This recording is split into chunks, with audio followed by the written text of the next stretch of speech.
వద్దులే నాన్న, వద్దులే, వద్దులే.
సినిమాని ఇచ్చేసే బాధ్యత మీదే, మీ వల్లే అంతా గుడ్ న్యూస్.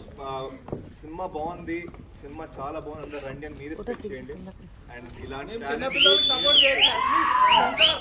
తండ్రి దగ్గర కొడుకు ఆయన